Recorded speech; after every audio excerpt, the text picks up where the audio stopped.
Okay, so moving on in this series for survivors, a question that sometimes comes up in people's minds is, was I actually abused?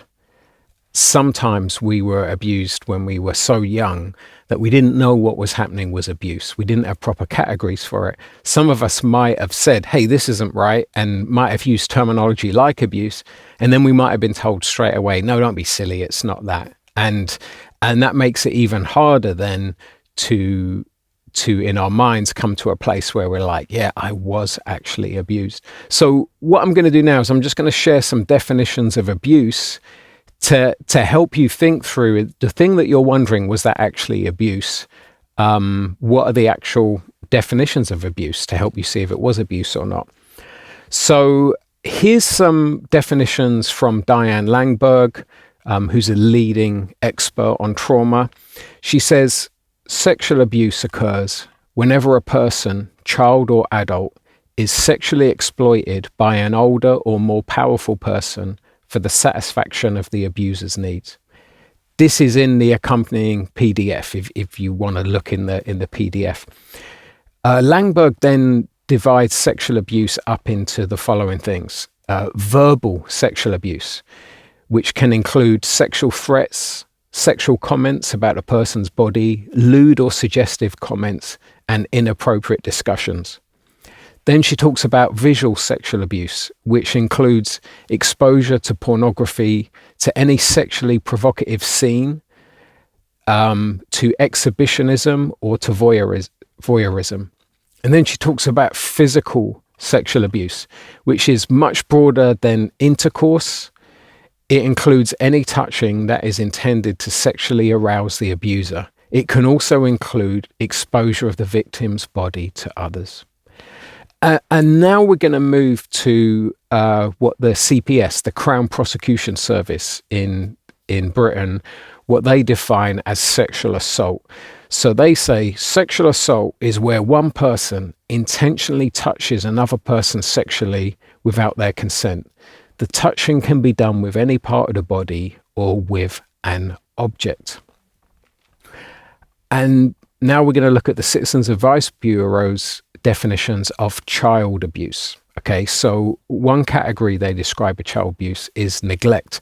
Neglect is the ongoing failure to meet a child's basic physical or emotional needs. Someone might neglect a child on purpose, or they might not realize they're doing it. Someone might be neglecting a child they're responsible for if they don't provide adequate food, clothing, and shelter for them, fail to protect them from physical and emotional harm or danger. This includes during pregnancy. Don't supervise them properly. Don't allow them access to appropriate medical care or treatment. And then they give a definition of physical abuse. It's when someone deliberately hurts or harms a child or makes them ill. Examples of physical abuse include hitting or shaking a child.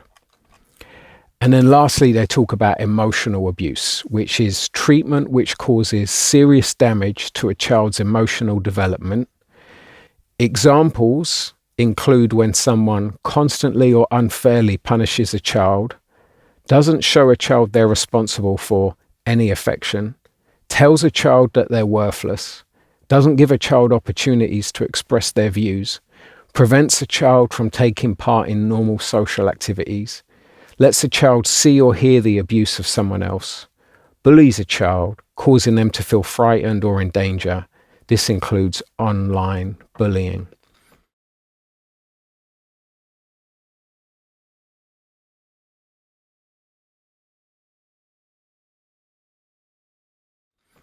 Okay, so let's put this all together.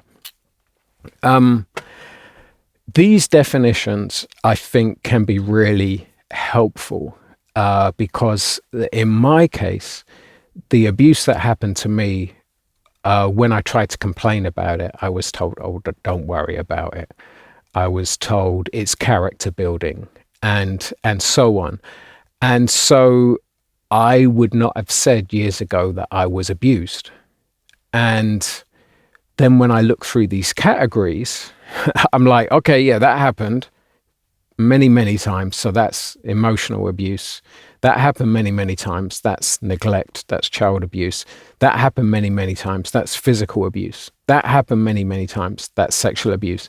And so it really helped me to come to a place where I could say, oh, I was actually abused. And I think, well, what's helpful about that? Well, it's massively helpful. It helps you to not be in denial anymore. And it helps you to not believe the lies that some of our abusers and abusive environments have told us, because we get gaslit. We get told, no, you're the problem. You're the problem for complaining about it. You just need to put up with it, just like everyone else does. And And no, it's not really abuse. It's only And so what happens is you get gaslit into thinking that you're the problem and not that the abuser's problem. So when you come to a place where you can say, actually, what happened to me is categorized as abuse, it's actually wrong. And it can really help if you've been having problems in life. It can really help to be like, oh, this is why I've been having certain struggles. It makes sense now because of the abuse. And another thing I want to mention at this stage is imposter syndrome, because what happens is that sometimes people think, oh, I shouldn't say I was abused because what happened to me wasn't as bad as what happened to someone else. This is imposter syndrome, right? And you think, well, I'm just an imposter. What I want to say is, suppose you were in a car accident and broke your leg. You got a broken leg. That's bad. That's serious. But imagine then you meet someone else who was in a car accident who got 2 broken legs. Now, you could look at them and say, well, that's worse. They got 2 broken legs. But you wouldn't say, well, I'm not going to say that I was in a car accident now. You're not going to say, I'm not going to say that I had a broken leg because it's not as bad as someone who had 2 broken legs. You still went through something very painful and something traumatic, something that impacts you in a big way. You still got a broken leg. You were still in a car accident. You're still a car accident survivor. And the same way with abuse, it's not helpful to look at other people's abuse and try and weigh ourselves up like, oh, is what happened to me as bad as what happened to them? It's far better to acknowledge, or what happened to me was actually abuse and it's impacted me. It makes sense that it's impacted me. And then you can go from there. When you know what the problem is, it's then easier to deal with the solutions once you know what the problem is. Okay, we're going to leave it there for now.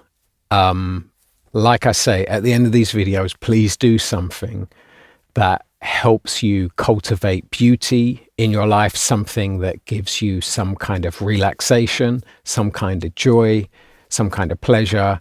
Don't try watching too many of these videos at one go. Take it slow. All right, take care.